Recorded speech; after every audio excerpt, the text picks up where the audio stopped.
नमस्कार व्यूअर्स, आप सभी का स्वागत है रेडियो द्वारका में। और आज मेरे साथ कमलजीत सहरावत जी हैं। कमलजीत जी भारतीय जनता पार्टी की लोकसभा की प्रत्याशी थी दिल्ली से। कमलजीत जी, आपका बहुत बहुत स्वागत है। कमलजीत जी, एक सेंट्रल स्कूल की अध्यापिका का विश्व की सबसे बड़ी पार्टी के लोकसभा प्रत्याशी तक का जो सफ़र है, कैसा रहा? ये सफ़र पीछे मुड़कर देखूं तो आज बहुत सुख तो लगता है। अध्यापिका के रूप में कार्य करते करते कब जीवन इस तरफ मोड़ कर ले आया, और आज भारतीय जनता पार्टी की एक लोकसभा प्रत्याशी के रूप में मैं जब लोगों के बीच में हूँ, तो भगवान का कहीं ना कहीं आशीर्वाद है, क्योंकि वो काम भी जनता को समर्पित था, नेक्स्ट पीढ़ी को था, और ये वाला काम भी जो आप कर रहे हैं वो भी सेवा का काम है, लेकिन सुख है काफ़ी। अभी आप जब, ये मेरे ख्याल से बहुत लंबा चुनाव प्रचार था, करीब करीब 2.5 महीने से या उससे थोड़ा ज़्यादा रहा होगा, कैसा एक्सपीरियंस रहा? बहुत ही अच्छा। 87 दिन का प्रचार रहा। 2 मार्च को टिकट हुआ था और 25 मार्च तक चुनाव चले हैं। बहुत लंबा था, लेकिन जितना लंबा था उतना ही उत्साहवर्धित था। लोगों का आशीर्वाद बहुत मिला। जब लोगों के बीच में गए, ड्राइंग रूम बैठक, उसके बाद नुक्कड़ सभा, जनसभा, रोड शो, किसी भी प्रकार की बैठक में, सामाजिक कार्यक्रम, होली भी आई, रामनवमी भी आई, हनुमान जयंती भी आई, सब कुछ आया इस बीच में। तो जब लोगों से सामाजिक कार्यक्रमों में मिलना हुआ तो लोगों ने आशीर्वाद दिया। पिछले आदरणीय श्री नरेंद्र मोदी जी के 10 साल के जो काम है उनको लोगों ने एक्नॉलेज किया, तो वो उत्साह बना रहा। इतना लंबा चुनाव प्रचार है, ये चुनाव प्रचार में कभी महसूस नहीं हुआ। एक्चुअली जब कोई भी प्रत्याशी चुनाव लड़ता है, और विशेषकर जब लोकसभा की बात आती है और इतना लंबा प्रचार होता है, और गर्मी दिल्ली में बहुत ज़बरदस्त गर्मी थी, स्वास्थ्य का भी ध्यान रखना पड़ता है, हैक्टिक लाइफस्टाइल चल रहा होता है, नींद भी शायद कम हो रही होती है, कैसे मैनेज किया?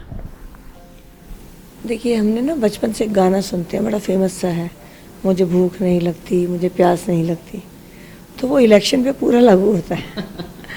सच में ना भूख लगती है, ना नींद आती है, प्यास के लिए गाड़ी में ORS का घोल और कोकोनट वाटर रहा, तो कभी महसूस नहीं हुआ। मतलब आप इतनी माइंड में कैलकुलेशन वर्ड गलत है, प्लानिंग, ये क्षेत्र छूट गया, लोगों से मिलना है, ये करना है। तो मेरा मानना है ज़िंदगी में 250 ग्राम के दिमाग का बड़ा खेल है। जिस बात को मान लेता है ना, उसको शरीर को मानने नहीं देता। तो दिमाग ने मान लिया था कि हमें ज़्यादा से ज़्यादा लोगों के पीछे पहुंचना है, तो इसने शरीर को कभी थकान या कोई और एग्जर्शन मानने नहीं दिया। तो वो 85-86 दिन कैंपेन के बड़े अच्छे कटे। ना कोई थकावट थी, ना कोई जोश में कमी थी, ऊपर से लोगों का आशीर्वाद जोश बढ़ा रहा था। इस मतलब हालांकि परिवार अब बड़ा हो गया, आप तो वैसे भी पहले से भी जो था सामाजिक जीवन आपका था बड़ा, तो लेकिन परिवार के जो सदस्य हैं कहीं ना कहीं उन्होंने भी इस दौरान आपको मिस किया? इस दौरान तो मिस नहीं किया, क्योंकि उनका अपना शेड्यूल मेरे जितना टाइट था। हम आपस में मिल ही नहीं पाते थे। मैं और हस्बैंड दोनों फ़ोन पे बात होती थी। अच्छा, कई बार कोई इशू ऐसा भी होता था, लगता था लड़ ले दोनों एक दूसरे से, लेकिन रात को जब 2 बजे पहुँचती तो कहते थे कल लड़ेंगे। तो 3 महीने लड़ाई भी नहीं हुई। तो मतलब कोई चांस ही नहीं था कि हम आपस में ज़रूरी बात भी नहीं कर पा रहे थे। तो इसलिए कमी किसी को किसी की महसूस नहीं हुई, क्योंकि सबका अपना शेड्यूल बन गया था। बहुत बड़ा क्षेत्र है, 25 लाख वोटर हैं। चांदनी चौक और नई दिल्ली मिलाकर 29 लाख है। अपना पश्चिमी 25 लाख, 60 किलोमीटर। आप एक कोने से दूसरे कोने जाने में 2-2.5 घंटे लगते थे।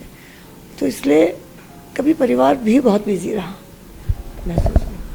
मतलब कुल मिला के अगर मैं बोलूँ तो ये जो कैंपेन का दौर था, और अभी 4 तारीख को चुनाव के जब नतीजे आएंगे तो उस पर जो है पिक्चर और क्लियर हो जाएगी, और लेकिन आपने इसका पूरा आनंद लिया।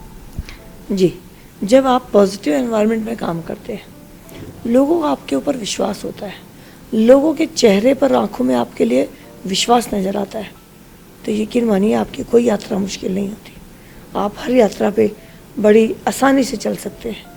और मैं आदरणीय मोदी जी की यात्रा को समझ सकती हूँ अब, कि लगातार इतना काम करते हैं, क्योंकि उन्हें जनता का आशीर्वाद मिलता है। तो बिल्कुल सही बात है, अगला आने वाला समय भी बहुत नज़दीक होगा। लेकिन जनता के उत्साह ने, आशीर्वाद ने थकान नहीं होने दी। बहुत अच्छी बात है कमलजीत जी।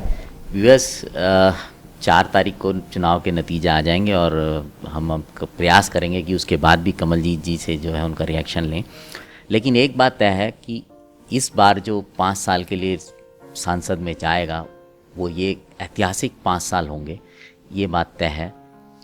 सो कमलजीत जी, आपको बहुत बहुत शुभकामनाएं और व्यूअर्स अब आपसे विदा लेते हैं। जुड़े रहें रेडियो द्वारका के साथ।